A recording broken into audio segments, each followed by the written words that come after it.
evening and welcome to SVGTV's news for Monday, January 19th, 2026. I'm Priska Campbell with the details. About 7.5 weeks after being elected to office, Deputy Prime Minister Sinclair Leacock says the transition into government has been demanding, marked by a rigorous timetable and high public expectations. Speaking during a radio interview today, Leacock acknowledged that balancing the pace of government work with the needs of the people has been challenging. He noted that citizens remain unrelenting in their demands for action, describing the situation as a serious balancing act, but expressed optimism that the process will become more manageable as the government settles into its responsibilities. The Deputy Prime Minister was also questioned about the state of the country's finances, which he admitted are rough. He explained that while the administration had been aiming to present its first national budget later this month, ongoing financial assessments may require that timeline to be pushed back.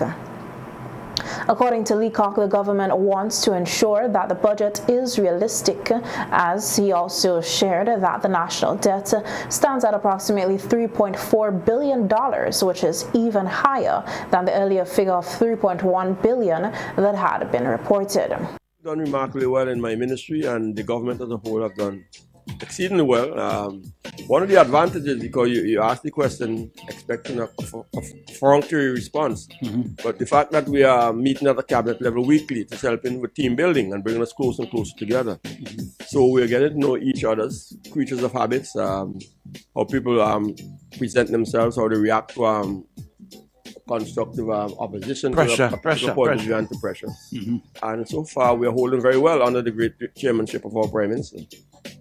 So far, nothing. How's the finances looking? I know it's budget time. How are you all looking? The finances are rough.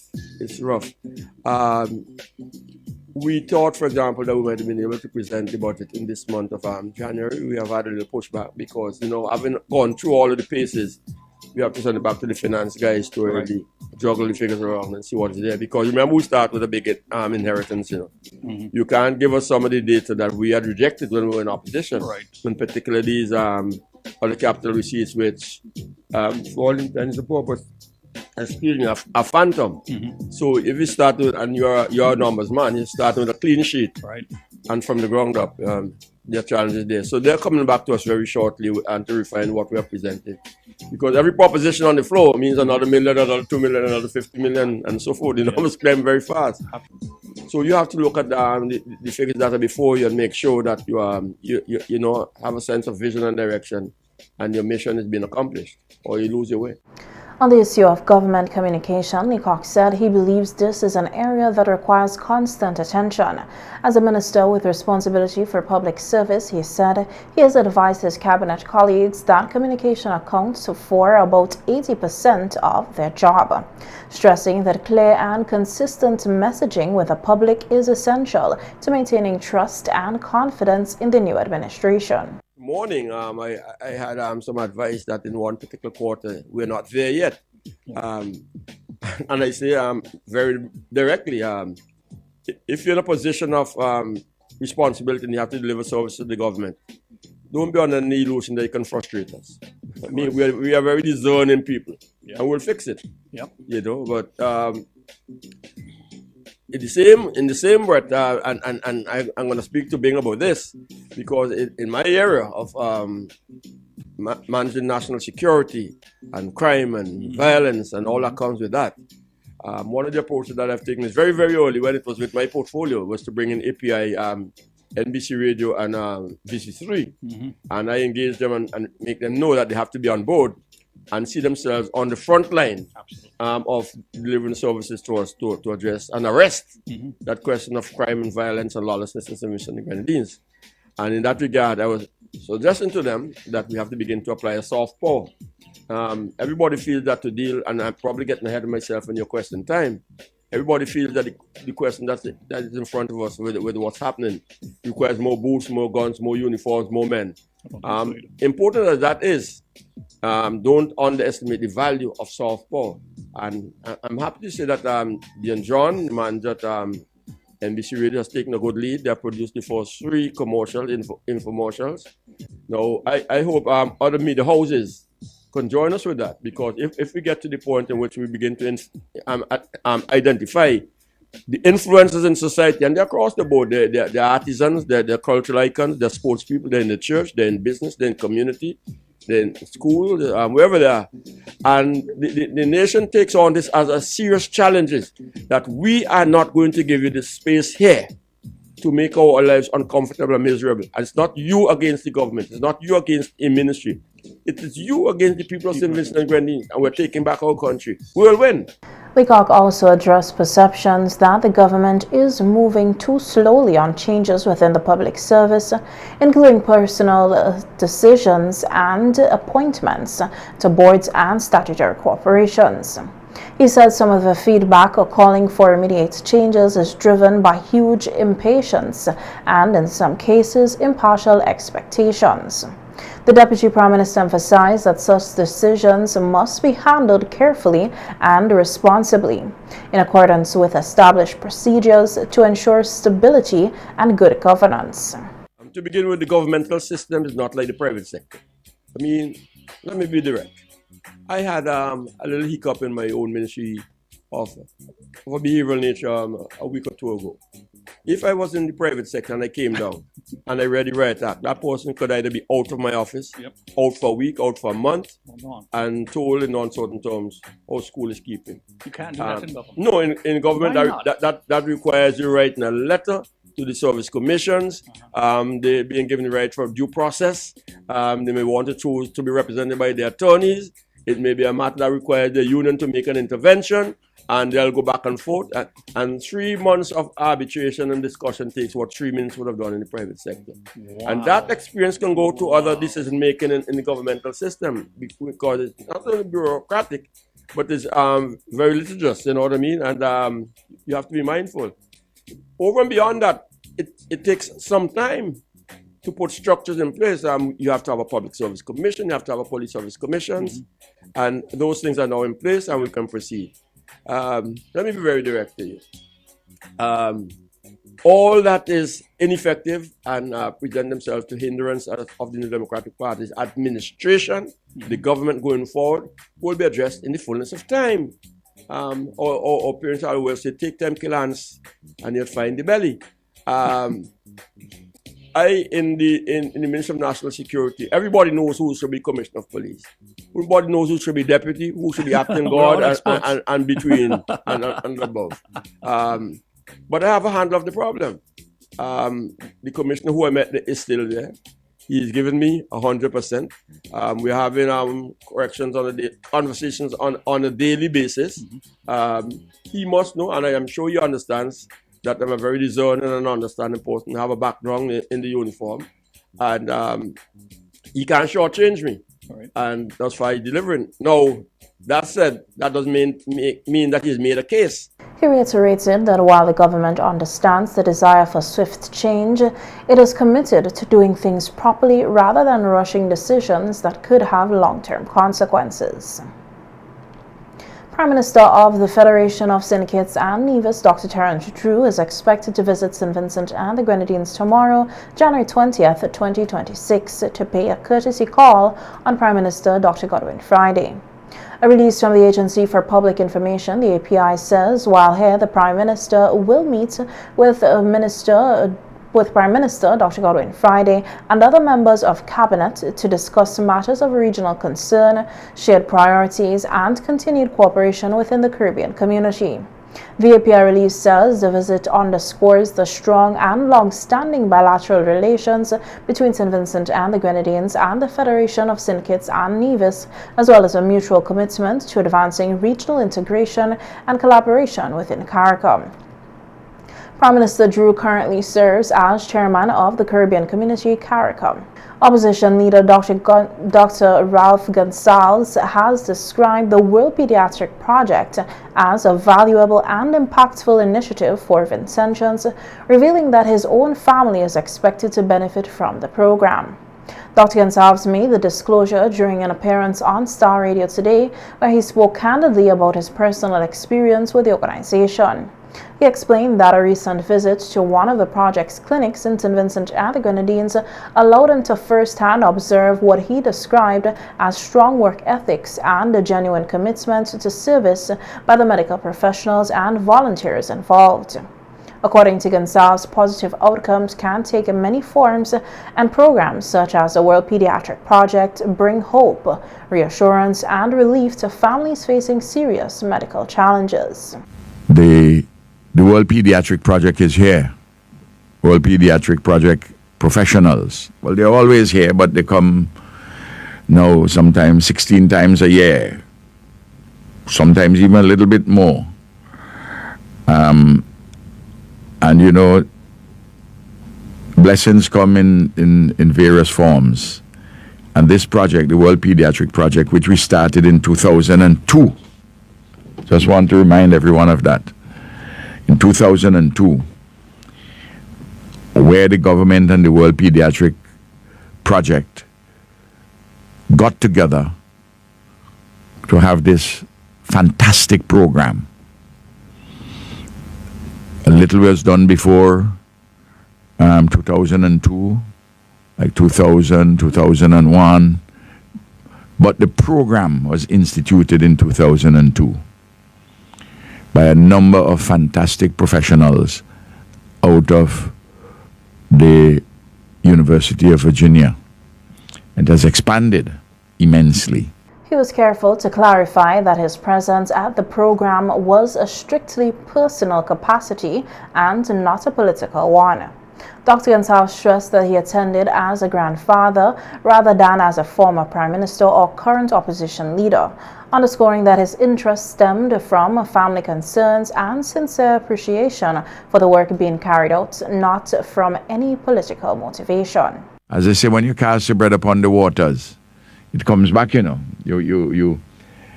And my granddaughter is going to be a beneficiary this week of we did the consultation.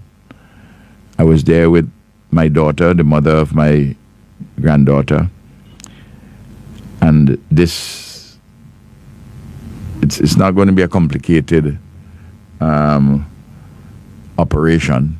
But I'll tell you this, if it were to be done, say, in the United States of America, the sums involved would have been humongous, because we had already gotten a quotation just in case that was required. Dr. Gonsalves further noted that since the program's inception, numerous consultations have been conducted, leading to critical medical interventions for Vincentians and other children across the region. He highlighted that the initiative has facilitated access to specialized medical care abroad, often at no cost to families for children who would otherwise be unable to receive such treatments. Pediatric Project, since its start in earnest in 2002, they would have done in St. Vincent and the Grenadines over 100,000 consultations. 10% of those consultations have brought about surgical interventions. Most of them have taken place here, overwhelmingly. And this is just people of the children of St. Vincent and the Grenadines, between the ages of from birth until they're 18. All different kinds of treatments. And all this is free. We had a theater established at the hospital for their exclusive use. They equipped it. And because they come so frequently, it is always in use. It could be used otherwise by the hospital, but with arrangement with the World Pediatric Project, and is fully integrated into our health system. The World Pediatric Project continues to provide life-changing medical assistance to children throughout the Caribbean, a contribution Dr. Gonsalves said remains deeply meaningful and invaluable to Vincentian families and the wider region. In other news, the St. Vincent and the Grenadines Cadet Force is celebrating its 90th anniversary with a renewed focus on increasing its intake and recruits and securing a permanent headquarters. Speaking at the media launch for the anniversary celebrations today, Senior Officer of the SVG Cadet Force, Major Curtis Denny, said that while the organization continues to expand and enhance its programs, there is a critical need for dedicated headquarters moving forward. He explained that having their own space would allow the Cadet Force to operate more efficiently and broaden its training and developmental initiatives. The vision is clear: to build a cadet force that is stronger in numbers, richer in capability, and greater in its contribution to the national development and resilience of St. Vincent and the Grenadines. Central to this vision is the construction of a dedicated cadet force headquarters. I must say that in the entire world where cadeting is practiced, the St. Vincent and the Grenadines Cadet Force is the only cadet force we can speak about that has no headquarters, practically homeless. Thus, a permanent home we will need as a critical imperative. The strategic juncture at which we stand right now makes it mandatory for us to fulfill the mission and vision of the St. Vincent and the Grenadines Cadet Force. Dr. Denny emphasized that once a headquarters is established, the Cadet Force will be better positioned to implement ambitious plans aimed at a holistic development of young people. He noted that these efforts would not only shape the disciplined and skilled youth, but also bring long-term benefits to national development. This home will stand as a national symbol of our commitment to youth development. This facility will serve as a hub for training, administration, leadership development, and ceremonial excellence, ensuring that the Cadet Force is equipped with the infrastructure worthy of its mission and history. The implications of the headquarters are enormous. We believe that we can enhance our capabilities, our capacities, strengthening and fostering stronger youth development, and also in the other areas of disaster preparedness, resilience, and enhancing our youth, whereby the Cadet Force is positioned to deliver and to produce young, well-rounded, trained persons who are thus enabled and equipped to make their contribution to national development, not just in St. Vincent and the Grenadines, but in the diaspora and throughout the entire world. According to Major Denny, the organization is hopeful that by the end of the year, membership in the Cadet Force will exceed 1,000. Currently, the force has more than 500 registered members, with approximately 300 actively participating. This expansion, the Cadet Force envisions that in the next 5 years, we aspire to expand our numerical strength to more than 1,000 cadets. We believe that our cadeting footprint must be felt throughout the length and breadth of St. Vincent and the Grenadines. We believe that as we extend our reach into more schools and communities across St. Vincent and the Grenadines, this expansion will reflect our belief that every young person deserves access to structured mentorship, discipline, and the opportunity to serve. We also envision the development of a more vibrant and accomplished Cadet Force band, of which you will hear some of the pieces later today. The 90th anniversary celebrations will feature a series of activities throughout the year, including major parade scheduled for later in the anniversary calendar. Prizes for the winners of the National Christmas 9 Mornings Festival were presented on Saturday during a ceremony held at the Peace Memorial Hall. Reflecting on the significance of the uniquely Vincentian tradition, Chairman of the National Nine Mornings Committee, Randy Bomani Charles, said the festival has endured numerous challenges over the years, including periods of political change. He noted that its continued survival and growth despite these challenges is commendable and speaks the strong cultural attachment Vincentians have to the event. I drove around and I saw almost immediately after the elections, persons came together, the communities came together, they were determined to light up the communities, they were determined to host the events, and we ended up having, in my view, a fantastic 9 Mornings 2025. And that is the spirit that I would love for us to continue. Yes, we, for one reason or the other, did not see the participation of some communities this year, and that is quite understandable, and we make room for that. But all of our major communities were on board, and it signals that the festival is in good hands. I'm particularly happy to see the festival is in good hands. I'm particularly happy to see young folks coming on board. I know there's a new committee in Stubbs with some young people. That's good. That's good.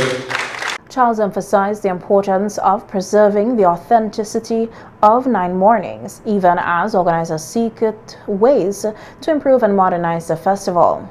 He said maintaining its uniqueness is critical to ensuring that the tradition is not diluted and remains meaningful for future generations. We recognize that it's an awesome responsibility that we have assumed to be stewards of this thing that was around long before we came on the scene.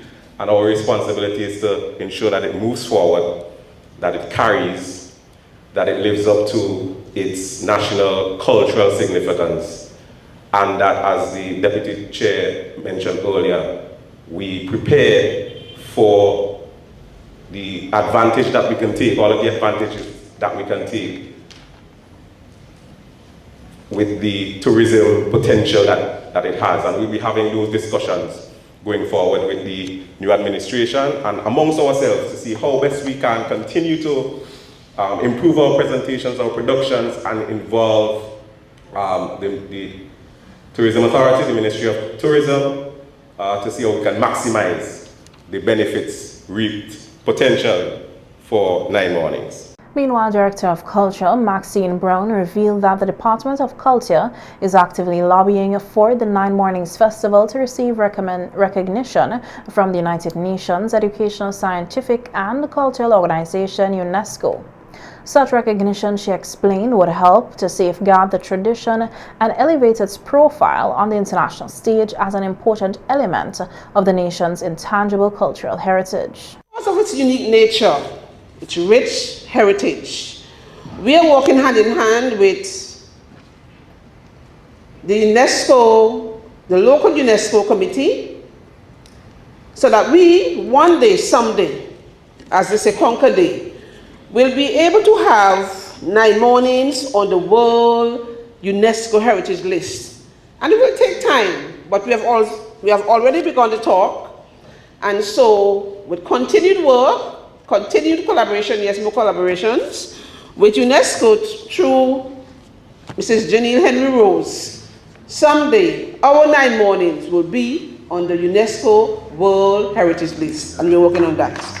It was also noted during the ceremony that the continued success of the festival will require greater collaboration and inclusiveness among stakeholders, including communities, cultural practitioners, and government agencies, as efforts continue to strengthen and sustain the event in the years ahead.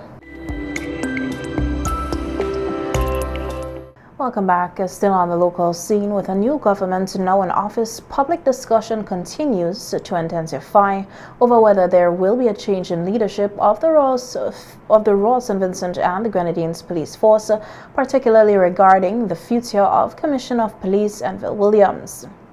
Speaking on radio today, Deputy Prime Minister and Minister of National Security Sinclair Leacock addressed the issue but stopped short of indicating what decision, if any, will be taken. He noted, however, that the current Commissioner of Police has to date done nothing that is out of sync with the policies of the New Democratic Party or with his own direction as the Minister of National Security. We have daily exchanges, daily reportage. He has those that it goes to the Prime Minister as well. And I get reports from others in the hierarchy, from the crime chief, Buju. I spoke directly just last week there. To Frankie Joseph and asked him why is this long reaching my office for me to hear his story. And I think before this week finish, I'll have that. And let's not rush to judgment, you know. This is not a place where we get even. No, it's not about getting even. It's about the security of the nation. And normally, Williams, the Commissioner of my police, and myself, as a member of the opposition, squared off on the back street before is it a political job? Is the job of the Commissioner of Police is a politically appointed job? It's a professional job. Which is politically appointed. But not a political job. Well, there's no job in St. Vincent and Grenadines that isn't colored by politics. Okay. Let me say this to you. The same set of people who are making these cases of get rid of this, get rid of that, you know. The noise will be just as loud as the victimization, you know. Yeah. Leacock gave assurances that in his role as Minister of National Security, he intends to engage every level of the police force, beginning at the highest ranks. He said he has already taken what he described as a quantum leap in outreach by meeting with the Police Welfare Association, a group he claimed the previous administration was reluctant to engage in dialogue. According to Leacock, those discussions have left him feeling more comfortable and confident in his position and in the direction of the ministry. Where were you all this time? They were waiting for me. And they came there anticipatory, maybe that we might have been mistakenly a continuation of the last administration. But they were made to feel so comfortable.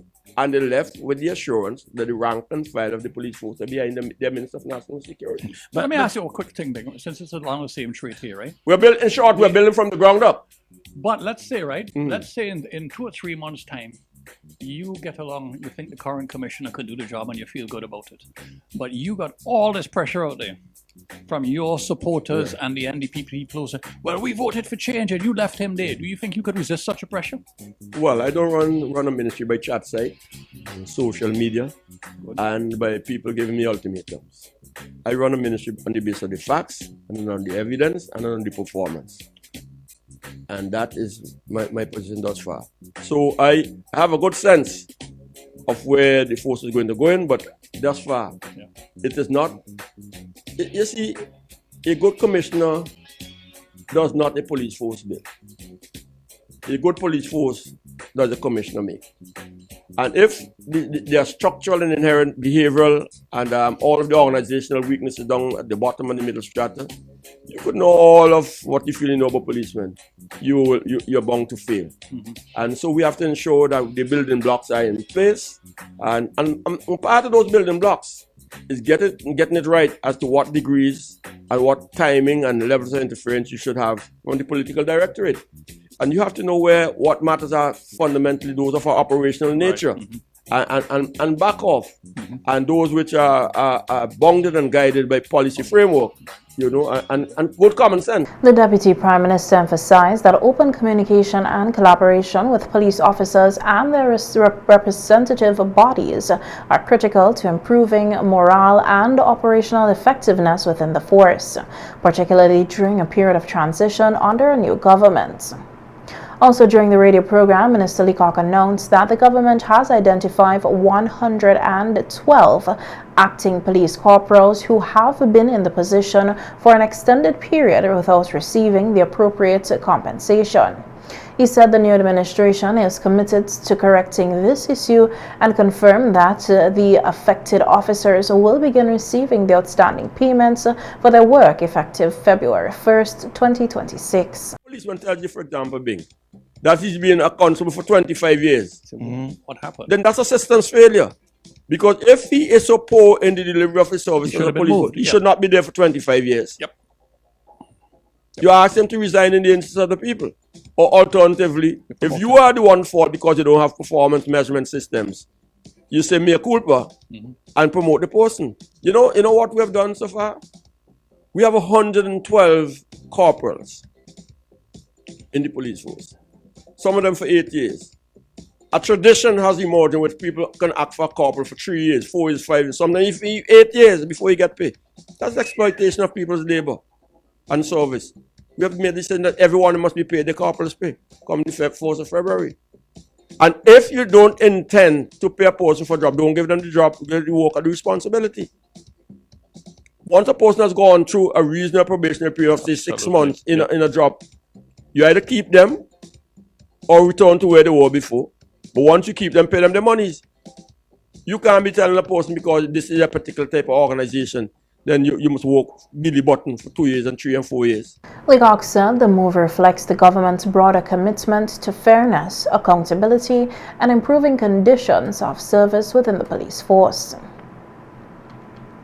The Royal St. Vincent and the Grenadines Police Force, the SVG-PF, has launched a special investigation following a deadly shooting in the area known as Georgie Gutter, Bel Air, last Friday night, January 16th. 2 young men were fatally wounded during the incident, while a third victim remains hospitalized receiving medical care.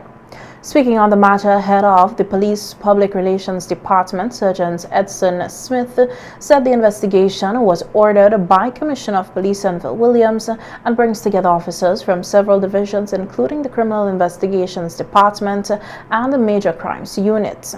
According to Smith, the decision reflects a focused and coordinated response by law enforcement to ensure that those responsible are identified and brought before the courts. The Royal St. Vincent and the Grenadines Police Force is deeply saddened by the fatal shooting which occurred in the area known as Georgie Gutter, Bel Air, on the night of January 16th, 2026. 2 young men lost their lives and another remains hospitalized.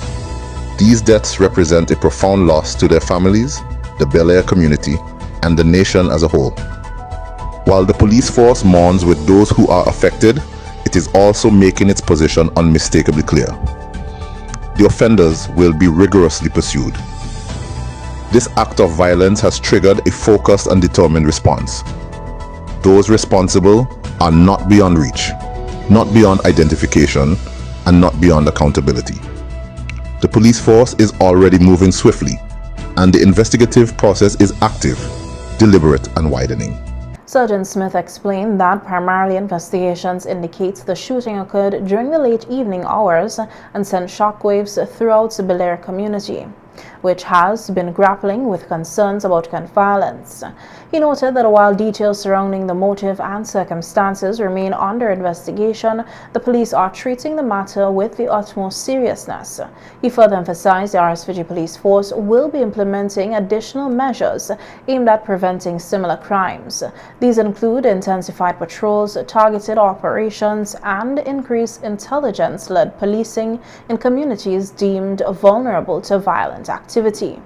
Smith said the police are determined to restore a sense of safety and reassures residents that violence will not be allowed to define life in Bel Air or any other part of the country. Persons involved in violent crime should understand this. Silence will not shield offenders, and time will not work in their favor. Those responsible will be pursued relentlessly, as the Royal St. Vincent and the Grenadines Police Force applies every lawful measure available to identify those involved and bring them to justice. The RSVGPF is calling on members of the public to assist. Information that may seem insignificant could prove decisive. In the coming days, QR codes will be placed throughout the district, including on utility poles, shops, and other strategic locations, to allow information to be submitted quickly and discreetly. Existing reporting channels remain fully operational. Anyone